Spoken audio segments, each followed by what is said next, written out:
حضرت ایک منٹ حضرت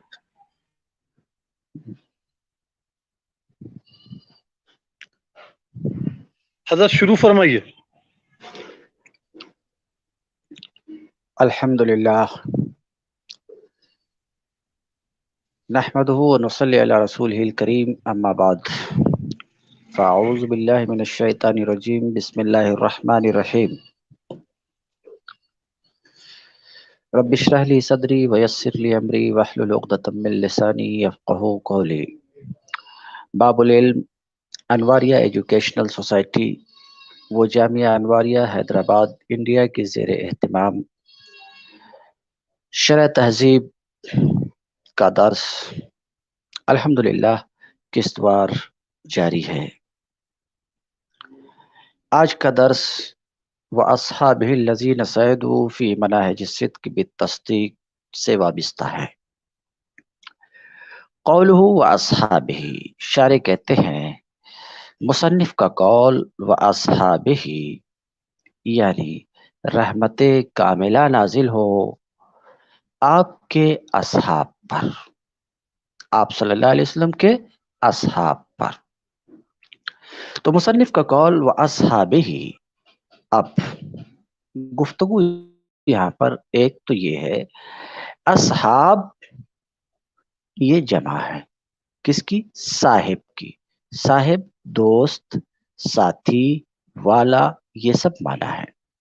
تو اصحاب نبی نبی کریم صلی اللہ علیہ وسلم کے دوست ساتھی احباب.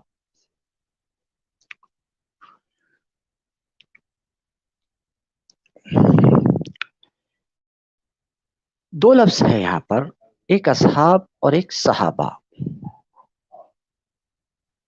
دونوں میں فرق یہ ہے کہ اصحاب عام میں مطلق ہے، صحابہ اخص سے مطلق ہے. یعنی صحابہ صرف نبی کریم صلی اللہ علیہ وسلم کے اصحاب پر بولا جاتا ہے، اور اصحاب نبی کریم صلی اللہ علیہ وسلم کے اصحاب کو بھی صحابہ کہا جاتا ہے، اور دوسرے کے اصحاب نبی کریم صلی اللہ علیہ وسلم کے ساتھیوں کو بھی اصحاب کہا جاتا ہے، اور دوسروں کے ساتھیوں کو بھی اصحاب کہا جاتا.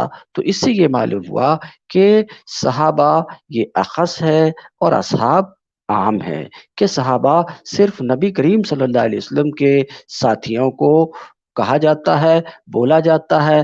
بلکہ یہ ہے کہ صحابہ تو نبی کریم صلی اللہ علیہ وسلم کے اصحاب کے لیے علم کے مانند ہو گیا، کہ جب صحابہ بولا جاتا ہے تو فوراً ذہن نبی کریم صلی اللہ علیہ وسلم کے ساتھیوں کی طرف جاتا ہے. یہ فرق ہے اصحاب اور صحابہ میں. اب اصحابی نبی کریم صلی اللہ علیہ وسلم کے اصحاب ظاہر سی بات ہے یہ صحابہ ہیں. صحابہ کسے کہتے ہیں؟ تو کہتے ہیں ہم المومنون الذین ادرکوا صحبت النبی علیہ السلام مع الایمان.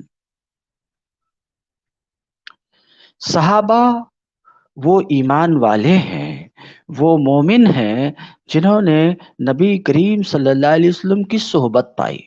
تو صحابہ ان اہل ایمان کو کہتے ہیں جن کو نبی کریم صلی اللہ علیہ وسلم کی صحبت ملی، چاہے تھوڑی دیر ہو چاہے بہت دیر ہو، چاہے تھوڑے زمانہ کے لیے ہو یا کثیر زمانہ کے لیے ہو. تو جنہوں نے نبی کریم صلی اللہ علیہ وسلم کی صحبت، وہ اہل ایمان جنہوں نے نبی کریم صلی اللہ علیہ وسلم کی صحبت پائی مال ایمان، ایمان کے ساتھ صحبت تو ابو جہل کو بھی ملی مگر وہ مومن نہیں ہے. کچھ مومن کو صحبت ملی، ایمان کی حالت میں صحبت ملی مگر وہ مرتد ہو گئے تو وہ صحابہ نہیں کہلائیں گے. مال ایمان جنہیں نبی کریم صلی اللہ علیہ وسلم کی صحبت ملی ایمان کے استمرار کے ساتھ، یعنی صحبت کے وقت مومن آپ صلی اللہ علیہ وسلم کی ملاقات و دیدار کے وقت مومن رہا ہو اور اس کا یہ ایمان مستمر رہا ہو. مال ایمان ای ما استمرار ایمان، ایمان کے استمرار کے ساتھ، یعنی ایمان مستمر رہا ہو اس کا اور مرنے تک اس کا ایمان باقی ہو. تو صحابہ کی تعریف انہوں کر رہے ہیں کہ صحابہ وہ اہل ایمان ہیں جن کو نبی کریم صلی اللہ علیہ وسلم کی صحبت ملی ایمان کے استمرار کے ساتھ. فی مناہج الصدق الذین سعدوا، اور رحمت و سلامتی نازل ہو آپ کے آل پر اور آپ کے اصحاب پر جو نیک بخت ہوئے. فی مناہج الصدق، صدق کے روشن راہوں میں، بالتصدیق تصدیق کے سبب سے. فی مناہج جمع منہج، یہ مناہج کیا ہے؟ منہج کی جمع ہے. منہج کسے کہتے ہیں؟ واضح راستہ کو کہتے ہیں. ترجمہ میں نے کیا؟ صدق کے روشن راہوں میں. قولہ الصدق، مصنف کا قول صدق. صدق کسے کہتے ہیں؟ تو کہتے ہیں الخبر والاعتقاد اذا طابق الواقع کان الواقع ایضا مطابقا له فإن المفاعلة من الطرفین. صدق، خبر اور اعتقاد. خبر، الخبر قول يحتمل الصدق والكذب. الخبر قول يصح ان يقال لقائله انه صادق فيه او کاذب. یہ ہے خبر جس میں صدق اور کذب کا احتمال ہو، جس کے کہنے والے کو سچا یا جھوٹا کہا جا سکے، وہ خبر ہے. اعتقاد ربط القلب بشیء، دل کا کسی چیز پہ جمانا، دل کا کسی چیز کے ساتھ ربط، ارتباط. در حقیقت دل کا کسی چیز کے ساتھ باندھنا، اب یہ واقع کے مطابق ہو یا نہ ہو یہ الگ بات ہے، یہ ہے اعتقاد.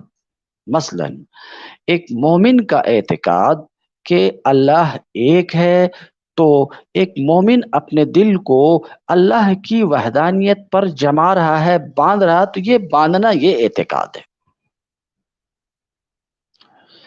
تو خبر اور اعتقاد کی یہ تھوڑی سی تشریح تھی. صدق کسے کہتے ہیں؟ تو کہتے ہیں خبر اور اعتقاد واقع کے مطابق ہے. خبر واقع کے مطابق، اعتقاد واقع کے مطابق. مثال کے طور پہ ایک شخص نے آپ کو خبر دی کہ سورج طلوع ہے، یہ ایک خبر ہے. اس کے کہنے والے کو سچا بھی کہا جا سکتا، جھوٹا بھی کہا جا سکتا. کم از کم سچا یا جھوٹا تو کہا ہی جا سکتا کہ ہاں آپ اپنی خبر میں سچے ہیں، آپ اپنی بات میں سچے ہیں، یا اپنی خبر میں جھوٹے ہیں. تو یہ ایک خبر ہے کہ سورج نمودار ہے، سورج طلوع ہے. اب یہ خبر واقع کے مطابق ہے کہ نہیں؟ یہ خبر واقع کے مطابق کب ہوگی؟ یہ خبر واقع کے مطابق اس وقت ہوگی جب کہ خبر دینے کے وقت سورج طلوع ہو. نفس الامر میں سورج نمودار ہو تو اب یہ خبر واقع کے مطابق ہوگی. یہ ہے خبر کا واقع کے مطابق ہونا. تو جو خبر دی جا رہی ہے وہ نفس الامر اور واقع کے مطابق ہے، تو خبر کا واقع کے مطابق ہونا ایک بات ہوئی. اب واقع خود یہ بات ختم ہوئی. دوسری بات، واقع کا خبر کے مطابق ہونا یہ کیا ہے کہ نفس الامر میں جو ہے وہ خبر کے مطابق ہے تو یہ واقع کا خبر کے مطابق ہونا ہے۔ صدق کسے کہتے ہیں؟ تو شارح کہتے ہیں کہ خبر مطابقت الخبر والاعتقاد للواقع، خبر و اعتقاد کا واقع کے مطابق ہونا۔ اب مطابق باب مفعلت سے ہے، اور باب مفعلت کی خاصیت ہے اشتراک، مطلب خبر کا واقع کے مطابق ہونا اور واقع کا خبر کے مطابق ہونا۔ تو اس اعتبار سے کہ خبر واقع کے مطابق ہے اسے صدق بولتے ہیں، اس اعتبار سے کہ واقع خبر کے مطابق ہے، اس اعتبار سے کہ واقع کو مطابقت حاصل ہے خبر سے، اسے حق کہتے ہیں۔ الخبر والاعتقاد اذا طابق الواقع، خبر اور اعتقاد جب واقع کے مطابق ہو اور واقع بھی اس کے مطابق ہو۔ یہ کیوں کہہ رہے ہیں؟ کیونکہ مطابقت سے اس کی تفسیر کی جاتی ہے، اور یہ باب مفعلت سے ہے، اور مفعلت میں اشتراک ہوتا ہے۔ فإن المفعلة من الطرفین، کیونکہ مفعلت یہ دونوں طرف سے ہوا کرتی، تو وہ اس اعتبار سے کہ واقع کے مطابق ہے خبر، اس اعتبار سے اعتقاد اس اعتبار سے کہ واقع کے مطابق ہے، وہ صدق کہلاتی ہے، اس اعتبار سے کہ وہ اس کے مطابق ہے، مطابق فتح کے ساتھ اس کو حق کہا جاتا ہے۔ وقد یطلق الصدق والحق علی نفس المطابقہ، کبھی کبھی صدق اور حق نفس مطابقت پر بولا جاتا ہے۔ نفس مطابقت کا مطلب یہ ہے کہ حکم کا واقع کے مطابق ہونا، خبر اور اعتقاد کا لحاظ کیے بغیر ایک حکم کا واقع کے مطابق ہونا، اس پر بھی صدق اور حق کا اطلاق ہوتا ہے۔ بالتصدیق، جو نیک بخت ہوئے صدق کے روشن راستوں میں، بالتصدیق تصدیق کی وجہ سے، کہتے ہیں متعلق بقولہ سعیدوا، بالتصدیق یہ متعلق ہے مصنف کے قول سعیدوا سے، نیک بخت ہوئے تصدیق کی وجہ سے۔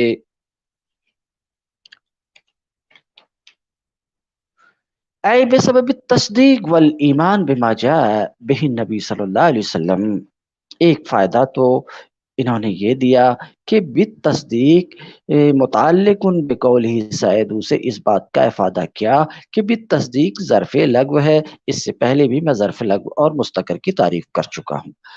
دوسری بات، بے سبب تصدیق سے اشارہ کرنا چاہ رہے ہیں کہ مصنف کے قول بالتصدیق میں باسبب کے لیے ہے، جو نیک بخت ہوئے کس کی وجہ سے؟ تصدیق کی وجہ سے۔ تصدیق یعنی ایمان کی وجہ سے، کس پر ایمان کی وجہ سے؟ ان سب پر ایمان لانے کی وجہ سے جسے نبی کریم صلی اللہ علیہ وسلم اللہ کی طرف سے لے کر آئے۔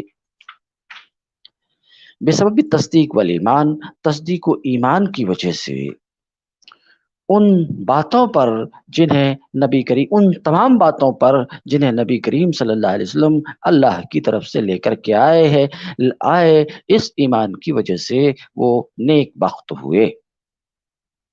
وصعدوا فی معرج الحق کے بالتحقیق، اور وہ حق کے مدارج، حق کے مراتب کی انتہا کو پہنچ گئے۔ وصعدوا فی معرج الحق کے بالتحقیق، اور حق کے مراتب، حق کے مدارج کی انتہا کو پہنچ گئے۔ وصعدوا فی معرج الحق اے بلغوا اقصى مراتب الحق، یعنی صعدوا فی معرج الحق کا معنی ہے کہ حق کے مراتب کی انتہا کو پہنچ گئے۔ سوال، یہ کیسا معنی ہوگا؟ صعد یصعد چڑھنا، معارج سیڑھی، مراتب مدارج، تو معنی یہ ہوا کہ حق کی سیڑھیوں پر چڑھ گئے، یہ اس کا لفظی ترجمہ ہے، مگر آپ نے اس کا ترجمہ کیا شارح کے اشارے سے، شارح کے بتانے سے کہ حق کے مراتب کی انتہا کو پہنچ گئے، تو جو کچھ شارح کہہ رہے ہیں، جو شارح کہہ رہے ہیں، الفاظ تو اس پہ دلالت نہیں کر رہے ہیں، کیونکہ اس کا لفظی ترجمہ ہے حق کی سیڑھیوں پر چڑھ گئے۔ یہ معنی نہیں ہوتا کہ حق کے مدارج کی انتہا کو پہنچ گئے۔ تو کہتے ہیں سعیدوا فی معرج الحق کا معنی یہ ہے۔ یہ کس طریقے سے ہے؟ اس طریقے سے، نمبر 1، معارج یہ جمع ہے، اور یہاں پر جمع حق کی طرف مضاف ہے۔ اضافت الجمع الی الشیء یفید الاستغراق، جمع کی اضافت کسی چیز کی طرف وہ استغراق کا فائدہ دیتی۔ تو معارج الحق کا معنی یہ ہوا کہ حق کی تمام سیڑھیاں، تو سعیدوا فی معرج الحق کا معنی یہ ہوا کہ حق کے تمام مراتب پر چڑھ گئے، اور حق کے تمام مراتب پہ چڑھنا،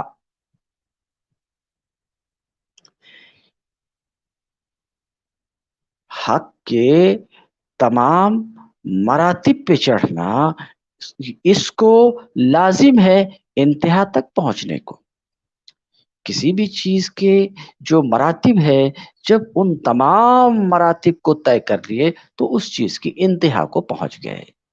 تو شارح کہتے ہیں سعیدوا فی معرج الحق معنی یہ ہے کہ حق کے مراتب کی انتہا کو پہنچ گئے۔ یہ معنی کیسا ہوا؟ کہتے ہیں فإن الصعود، کیونکہ تمام مراتب، تمام معارج پہ چڑھ جانا اسے مستلزم ہے، انتہا تک پہنچ جانے کو مستلزم ہے۔ بالتحقیق، تحقیق کے سبب سے حق کی انتہا کو پہنچ گئے صحابہ، کس کی وجہ سے؟ تحقیق کی وجہ سے۔ مصنف کا قول بالتحقیق یہ ظرف لغو ہے، متعلق ہے سعیدوا سے، کما مر ہے، جیسا کہ ابھی ابھی گزرا کہ بالتصدیق سعیدوا سے متعلق ہے، اسی طریقے سے یہ دوسرا سعیدوا جو ہے اس سے متعلق کون ہے؟ بالتحقیق۔ تو ایک ترکیب تو یہ کہ حق کی انتہا کو پہنچ گئے تحقیق کی وجہ سے، یہ ظرف لغو ہے۔ دوسری ترکیب بھی ہو سکتی ہے، اور وہ یہ کہ بالتحقیق ظرف مستقر ہو، ظرف مستقر ہو، تو ایسی صورت میں یہ مبتدا محذوف کی خبر ہوگی، یا ظرف مستقر ہے تو ایسی صورت میں مبتدا محذوف کی خبر ہوگی، یعنی یہ حکم کہ حق کی انتہا کو پہنچ گئے، یہ حکم تحقیق سے پیراستہ ہے، آراستہ وہ پیراستہ ہے، آراستہ پیراستہ یعنی تحقیق کے قریب نہیں، متحقق ہے۔ تو بہرحال بالتحقیق ظرف لغو بھی ہو سکتا ہے اور ظرف مستقر بھی ہو سکتا۔ اگر ظرف مستقر ہے تو ایسی صورت میں یہ مبتدا محذوف کی خبر ہے، اور مبتدا محذوف کی خبر اور عبارت یوں بنے گی ھذا الحکم متلبس بالتحقیق، یہ حکم تحقیق سے آراستہ وہ پیراستہ ہے، یعنی یہ حکم متحقق ہے۔ قولہ وبعد، مصنف کا قول وبعد اے بعد الحمد والصلاح، حمد و صلات کے بعد۔ مصنف کا قول بعد مبنی علی الضم ہے، کیوں؟ کیونکہ اس کا مضاف الیہ محذوف ہے اور معنی ثابت ہے، یعنی مضاف الیہ محذوف منوی ہے، لفظ میں حذف کر دیا گیا، نیت میں ہے، اور بعد کا مضاف الیہ محذوف مبنی ہو، محذوف منوی ہو، تو ایسی صورت میں بعد مبنی علی الضم ہوتا ہے۔ یہ جو ابھی میں ذکر کیا اس کی وضاحت کرتے ہیں شارح، ہوا من الغایات، بعدو یہ ظروف میں سے ہے، ظروف مبنیہ مقطوعہ عن الاضافہ میں سے ہے، تو بعدو یہ ظروف میں سے ہے، ولہا اور اس کے 3 حالات ہیں۔ ظروف مقطوعہ کے 3 حالات ہیں، بعدوں کے 3 حالات ہیں۔ کیا؟ نمبر 1، بعدوں کے ساتھ مضاف الیہ یا تو مذکور ہوگا یا مذکور نہیں ہوگا۔ اگر نہیں ہے تو یا تو نسیہ منسیہ ہوگا، متروک ہوگا کلی طور پر، یا یہ کہ ذہن میں ہوگا۔ اگر مضاف الیہ محذوف ہے مگر نیت میں ہے، ذہن میں ہے، تو ایسی صورت میں بعدو مبنی علی الضم ہوگا۔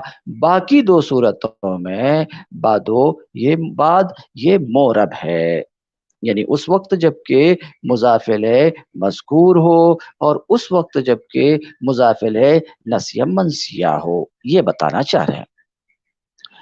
بعدوں کے 3 حالات ہیں، اس لیے کہ اس کے ساتھ یا تو مضاف الیہ مذکور ہوگا بعدوں کے ساتھ، یا مضاف الیہ مذکور نہ ہوگا۔ وعلی الثانی دوسری تقدیر پر، مذکور نہ ہونے کی تقدیر پر، یا تو نسیہ منسیہ ہوگا مضاف الیہ یا منویہ ہوگا، دونوں کی تشریح کر چکا۔ فعلی الاولین تو پہلی 2 تقدیر پر، یعنی بعدوں کے ساتھ مضاف الیہ کے مذکور ہونے کی تقدیر پر اور مضاف الیہ کے نسیہ منسیہ ہونے کی تقدیر پر بعدو یہ مورب ہے۔ وعلی الثالث اور تیسری تقدیر پر، یعنی مضاف الیہ کے محذوف منوی ہونے کی تقدیر پر یہ مبنی علی الضم ہوگا۔ تو یہاں پر جو بعدو ہے اس کا مضاف الیہ محذوف منوی ہے، یعنی محذوف ہے اور نیت میں ہے، اسی لیے یہ مبنی علی الضم ہے۔ یہ پڑھا جائے گا وبعدو، یعنی بعد الحمد والصلاۃ۔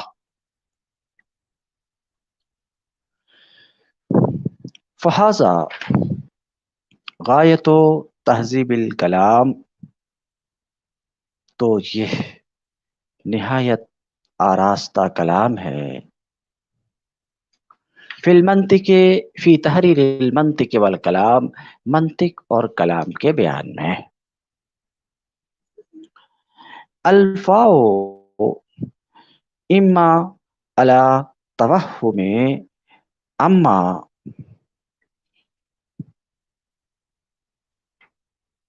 او علی تقدیرہا۔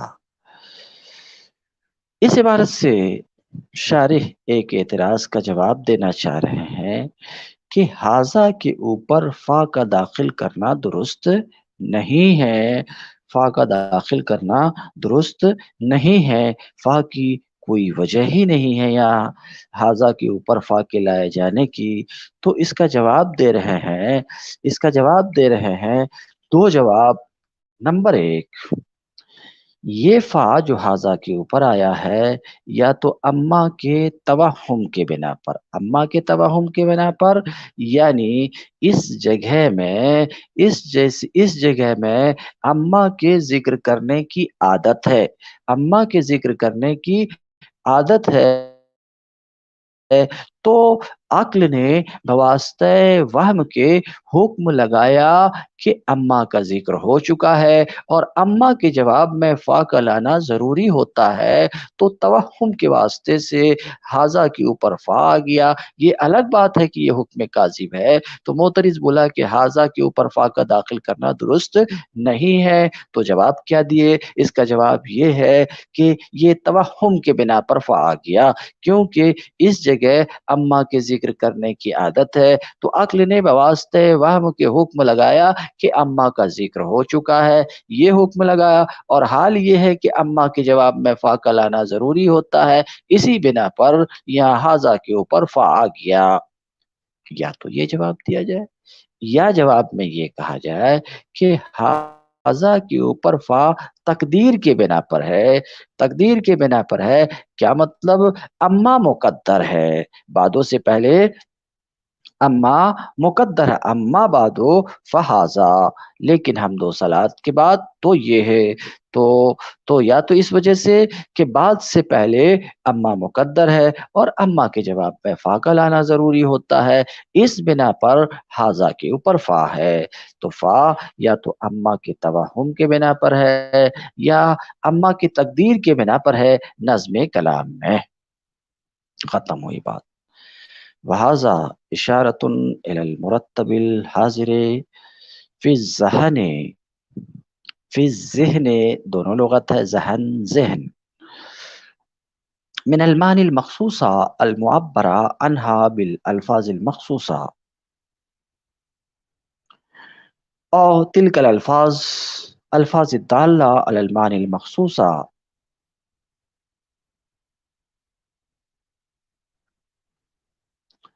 حاذا سے اشارہ ہے اس مرتب کی طرف جو ذہن میں حاضر ہے، یعنی معنی مخصوصہ جن کی تعبیر الفاظ مخصوصہ سے کی جاتی ہے۔ ایک اعتراض اس کا جواب دینا چاہ رہے ہیں۔ اعتراض یہ کہ مصنف کی عبارت ہے حاذا غایت و تہذیب الکلام، یہ نہایت آراستہ کلام ہے، حاذا اس میں اشارہ ہے، اس کو مشار الیہ چاہیے، تو اس کا مشار الیہ ہے کون؟ اس کا مشار الیہ کون ہے؟ تو تو شارح کہتے ہیں کہ اس کا مشار الیہ، حاذا کا مشار الیہ یا تو الفاظ ہیں، الفاظ بتا رہا ہے الفاظ مخصوص، حاذا کا مشار الیہ یا تو معنی مخصوصہ ہے یا الفاظ مخصوصہ ہے، یہ حاذا کا مشار الیہ ہے۔ اگر معنی مخصوصہ تو مطلب یہ ہے کہ یہ معنی نہایت آراستہ کلام ہے، اگر اگر مشار الیہ الفاظ ہیں تو معنی یہ کہ یہ الفاظ نہایت آراستہ کلام ہے۔ تو حاذا سے اشارہ یا تو معنی کی طرف ہے یا الفاظ کی طرف ہے، مگر اس پر سوال یہ وارد ہوتا ہے، سوال یہ وارد ہوتا کہ حاذا جو اس میں اشارہ ہے وہ محسوس مبصر قریب کی طرف اشارہ کرنے کے لیے آتا ہے، محسوس فی الخارج، خارج میں جس کا احساس کیا جا سکتا ہے، محسوس مبصر قریب کی طرف اشارہ کرنے کے لیے آتا ہے، اور معنی کی جہاں تک بات کر رہے ہیں تو وہ خارج میں موجود ہی نہیں ہے، وہ محسوس مبصر قریب نہیں ہے۔ الفاظ کی جہاں تک بات ہے تو الفاظ مرتبہ کا بھی خارج میں وجود نہیں ہے، الفاظ مرتبہ کا بھی خارج میں وجود نہیں ہے۔ تو سوال یہ ہے کہ حاذا سے اشارہ یا تو معنی کی طرف ہو یا الفاظ کی طرف ہو، ان میں سے کوئی بھی محسوس مبصر قریب نہیں ہے، لہذا حاذا سے معنی اور الفاظ کی طرف اشارہ نہیں ہو سکتا ہے۔ یہ ہے اس مقام پر سوال۔ اس سوال کے جواب میں کچھ لوگوں نے کہا کہ بھئی یہ اعتراض اس وقت پڑے گا جب خطبہ ابتدائیہ ہو، خطبہ اور دیباجہ ابتدائیہ ہو، تب یہ سوال پڑے گا، کیونکہ ابھی اصل کتاب موجود ہی نہیں ہے اور اس کی طرف اشارہ کیا جا رہا ہے۔ یہ سوال اس وقت پڑے گا جب خطبہ ابتدائیہ ہو، مگر اگر خطبہ ابتدائیہ نہ ہو، الحاقیہ ہو، یعنی کتاب پہلے لکھی گئی اور دیواجہ کو بعد میں لکھا گیا، تو یہ کتاب موجود ہے۔ اب یہ کتاب موجود ہے، اب حاذا کے ذریعے سے اس کی طرف اشارہ کیا جا رہا ہے۔ کتاب الفاظ کا نام ہے، الفاظ مخصوصہ کا نام ہے، اور الفاظ مخصوصہ خارج میں موجود ہیں، تو حاذا کے ذریعے سے اس کی طرف اشارہ کیے جانے میں کوئی مذائقہ نہیں ہے، کوئی حرج کی بات نہیں ہے۔ ایسا بعض لوگوں نے کہا۔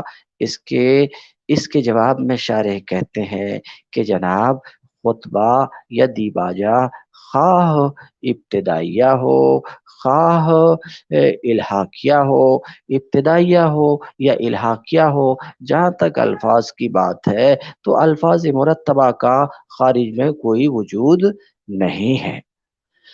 اس لیے خطبہ چاہے ابتدائیہ ہو، خطبہ چاہے الحاقیہ ہو، جیسا بھی ہو، یہ جواب درست نہیں ہے۔ تو اصل سوال باقی رہا، اور سوال یہ ہے کہ حاذا سے الفاظ یا معنی کی طرف اشارہ کرنا بھلا کیسے درست ہو سکتا؟ حاذا سے تو اسی کی طرف اشارہ کیا جا سکتا جو محسوس مبصر قریب ہو، اسی کی طرف اشارہ کیا جا سکتا ہے۔ اور یہ محسوس مبصر قریب نہیں ہے، حاصل جواب یہ ہے۔ اعتراض تو آپ سمجھ چکے ہیں، جواب کا حاصل یہ ہے کہ واقعہ یہی ہے کہ معنی کی طرف حاضہ سے اشارہ ہے، معنی مخصوصہ کی طرف، یا حاضہ سے اشارہ الفاظ مخصوصہ کی طرف ہے، واقعہ یہی ہے۔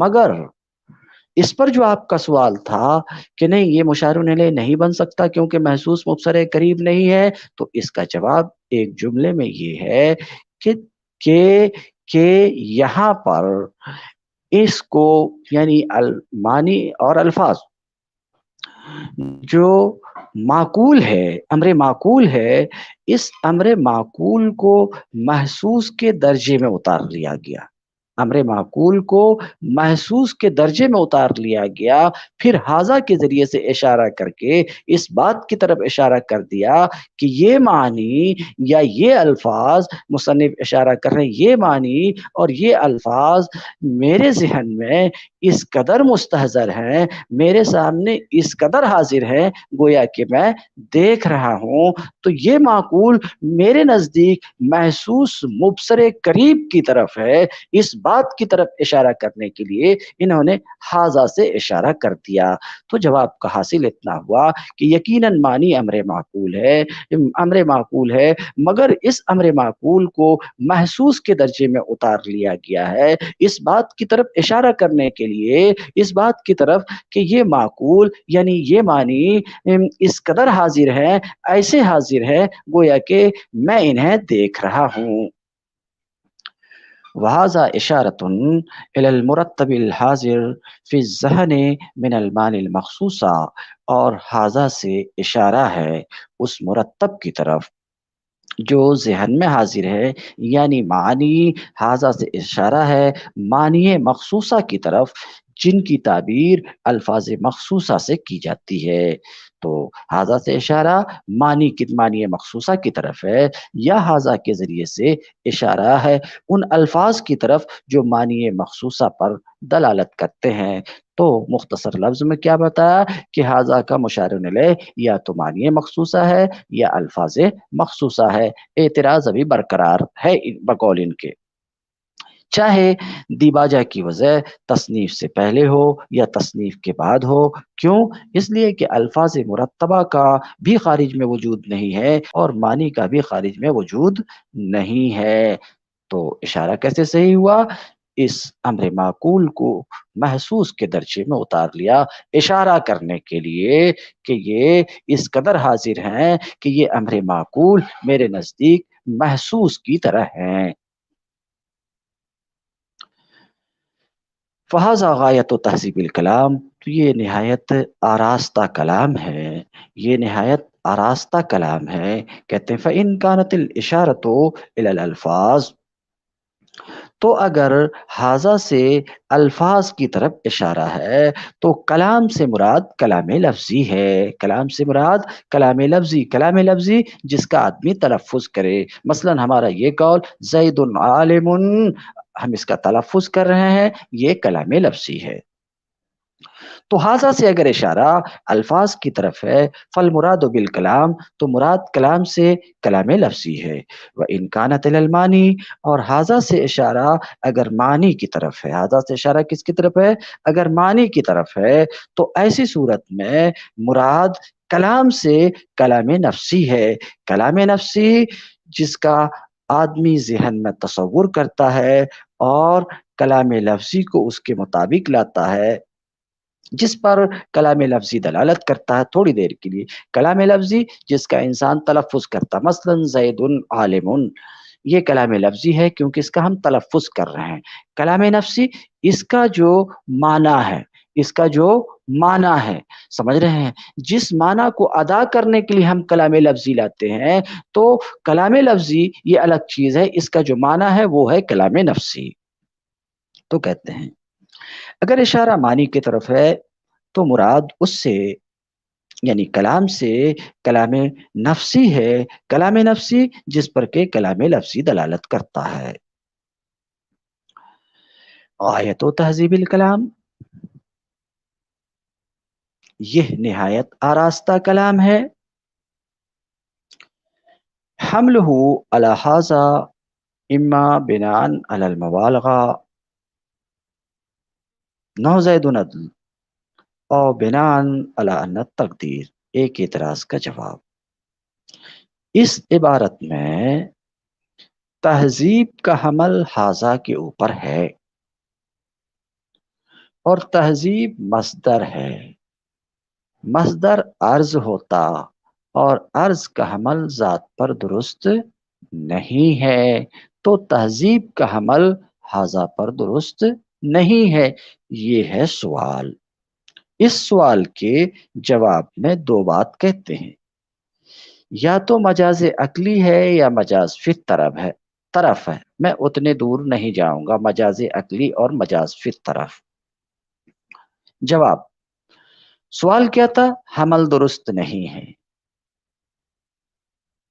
تو جواب یہ کہ حمل درست ہے. ہاں، مصدر کا حمل، تہذیب کا حمل ھذا کے اوپر مبالغتاً ہے. مبالغتاً کا مطلب یہ ہے کہ یہ حمل اشارہ کرنے کے لیے ہے. بلفظ یہ حمل ایسے ہی ہے جیسے کہ عدل کا حمل زید پر کر کے بولا جاتا زید عدل. اور بتانا مقصود کیا ہوتا؟ بتانا مقصود یہ کہ اس ذات میں صفت عدل بہت زیادہ ہے. اشارہ یہ ہوتا کہ اس ذات سے یہ صفت اس قدر صادر ہوئی ہے گویا کہ پوری ذات یہ صفت بن گئی ہے، صفت بن گئی ہے. تو یا تو مبالغتاً ہے حمل. مبالغتاً ہے حمل. مبالغتاً کا مطلب یہ ہے کہ یہ کلام اس قدر مہذب ہے کہ عین تہذیب ہے. گویا کہ یہ عین تہذیب ہے. تو تہذیب کا حمل ھذا پر یا تو مبالغتاً ہے. ایک جواب. یا دوسرا جواب جو بہت آسان جواب ہے وہ یہ کہ یہ حمل درست ہے. تہذیب مہذب کے معنی میں ہے. بہت مرتبہ مصدر بولتے ہیں اور اس سے مشتق مراد لیتے ہیں. جیسے خلق بولتے ہیں اس سے مخلوق مراد لیتے ہیں. اسی قبیل سے یہ عبارت ہے. یا تو بنا کر اس کا حمل، تہذیب کا حمل ھذا پر، یا بنا کرتے ہوئے مبالغہ پر جیسے کہ زید عدل، یا بنا کرتے ہوئے اس بات پر کہ تقدیر یہاں پر ہے ھذا الکلام مہذب غایت التہذیب. فحذف الخبر مہذب. تو خبر مہذب کو حذف کر دیا گیا اور مفعول مطلق جو غایت التہذیب ہے مفعول مطلق کو اس کے قائم مقام کر دیا گیا اور اس کا اعراب اس کو دے دیا گیا. خبر کا اعراب مفعول مطلق کو دے دیا گیا مجاز حذف کے طریقے پر. فی تحریر المنطق والکلام.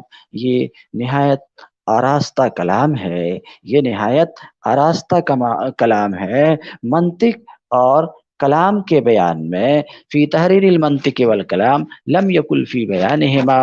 اب شارح یہ کہنا چاہ رہے ہیں کہ یہاں پر مصنف نے تحریر کا لفظ استعمال کیا ہے، بیان کا لفظ استعمال نہیں کیا، اشارہ کرنے کے لیے کہ یہ ہمارا یہ بیان حشو و زائد سے خالی ہے. کیوں؟ تحریر اس بیان کو کہتے ہیں جو حشو و زوائد سے خالی ہو اور بیان عام ہے. بیان اس بیان کو بھی کہتے ہیں جو حشو و زوائد سے خالی ہو اور اس بیان کو بھی کہتے ہیں جس میں حشو و زوائد ہو. تو اس بات کی طرف اشارہ کرنے کے لیے کہ ہمارا یہ کلام حشو و زوائد سے خالی ہے، اس بات کی طرف اشارہ کرنے کے لیے انہوں نے بیان نہیں لایا، تحریر لایا. ایسا شارح بتانا چاہ رہے ہیں.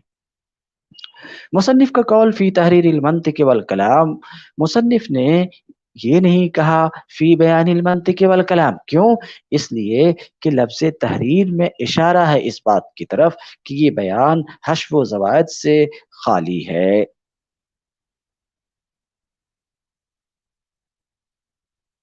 تم درس اليوم وآخر دعوانا ان الحمد للہ رب العالمین.